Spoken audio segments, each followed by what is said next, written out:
If you're watching this video, chances are you suspect that somebody in your life might be a narcissist. It could be a family member, a friend, a coworker, or a romantic partner. And this person can be charismatic and charming, but also manipulative and demanding. So is it normal selfishness or something more?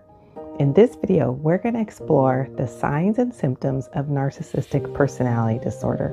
We're going to delve into the main traits of narcissism and help you identify those traits in someone's behavior. Whether you are trying to set boundaries, reevaluate a relationship, or just want to have a better understanding of what you're dealing with, this is the video for you. So, is that person a narcissist? Let's find out. Hi, I'm Dr. Lori Barker, and I love teaching people tips to improve their mental health and start living their best lives. It's important to remember that a lot of people exhibit one or two of these narcissistic traits, but to be a true narcissist, they have to have a consistent pattern characterized by several of these warning signs. So, what makes someone a narcissist? Here are the 9 key warning signs.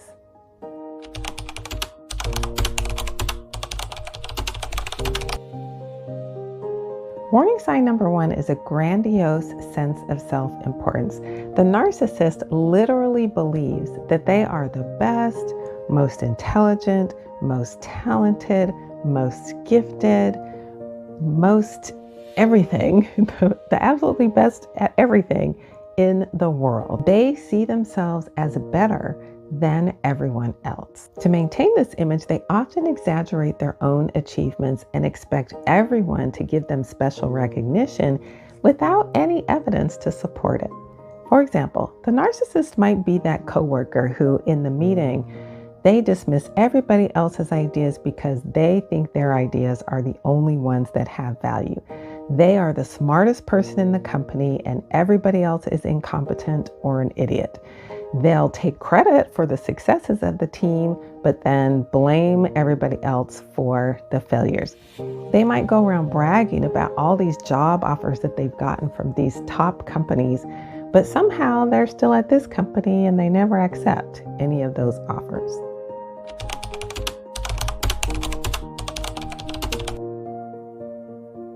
Warning sign number 2 is preoccupation with fantasies about brilliance, success, power, ideal love, and ideal beauty. This is the person who daydreams about their success and recognition for being the best. For example, someone might say, oh, I'm a writer and I'm working on this manuscript that's going to be the next great American novel. And it's just going to change the landscape of the literary world. But somehow, no one ever sees this manuscript, it never gets finished, and it never gets published.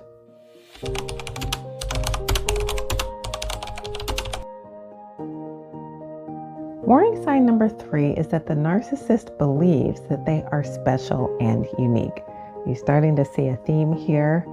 And because they are so special and unique, they can only hang out with other special, unique, high-status people.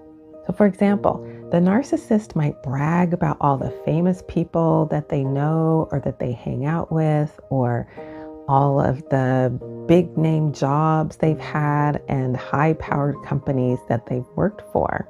And as a result, they also believe that they should get special treatment because of how unique they are.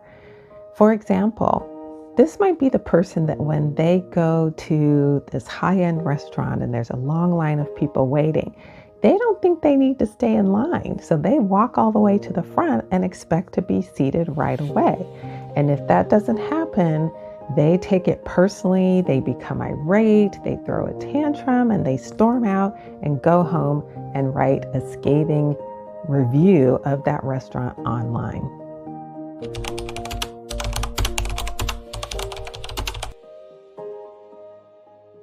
Warning sign number 4 is the constant need for admiration. The narcissist is the person who craves constant attention and praise and adoration for being special. And they may fish for compliments all the time and probably surround themselves with people who are going to feed into that and give them the constant praise that they crave. And if they're not getting that constant praise and recognition, they can feel insulted and get angry. For example, the narcissist is the person that always has to be the center of attention. And if attention isn't on them, they will create ways to bring the focus back on them. So this is the person that somehow always steers the conversation to themselves. Or when they walk into the room, it feels like they've just sucked the energy out of that room.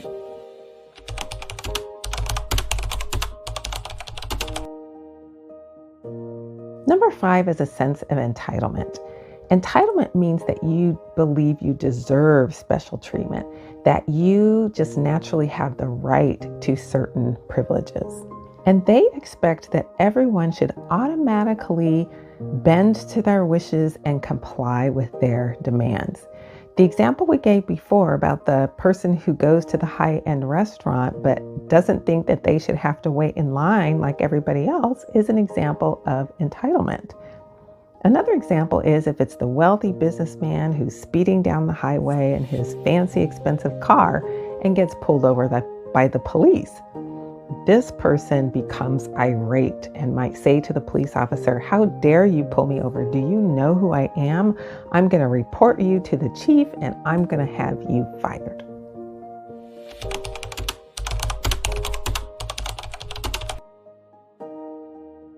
Number 6 is interpersonally exploitative behavior. That was a mouthful. These are people who don't have genuine, authentic relationships because their relationships are based on using people. They only have people in their lives because that person serves a certain purpose. And as soon as that person doesn't serve their wishes or their needs anymore, they cut them off. They dump them. So how does the narcissist get people to do what they want? They manipulate and they exploit. The narcissist will use whatever is necessary. They will use charm. They will lie. They will cheat. They will deceive, often at the expense of other people. They will twist the truth to fit their own narrative and to stay in control. They will gaslight people and make people question their own thoughts and their own perceptions, again, to achieve their own purposes. For example, this might be the woman who marries a rich man, a very, powerful, married the man for the status. But if something happens to that man where he loses his money, his power, his status, well, you know what happens. That woman is out of there and she's on to find the next one.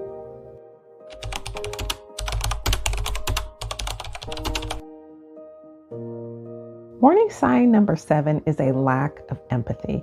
Narcissists do not care about the feelings or the needs of other people. They only care about their own. And it's not clear whether they're unwilling to do this or not capable of caring about other people's feelings. An example of this might be if the narcissist has a friend and the friend comes and is sharing about their own troubles. Well, the narcissist is just going to flip that around and start talking about their own problems. Or the narcissist might say, well, that's not a big deal, right? Just get over it.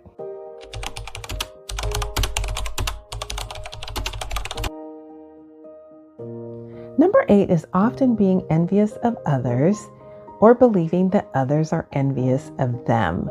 So the narcissist is the person who easily gets jealous, but also believes that other people are jealous of them. This might be the friend who has trouble celebrating with you, right? If something good happens for you, this is the friend who somehow dismisses it or minimizes it. And, their stuff is more important than yours. Let's say maybe you're planning a birthday party. It might be a special milestone birthday, and you're sharing with the narcissistic friend all the plans that you have.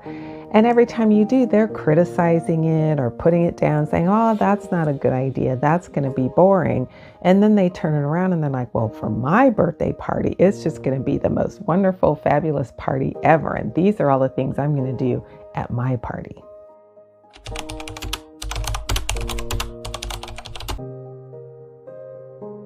The last warning sign is number 9, and this is an arrogant or haughty attitude.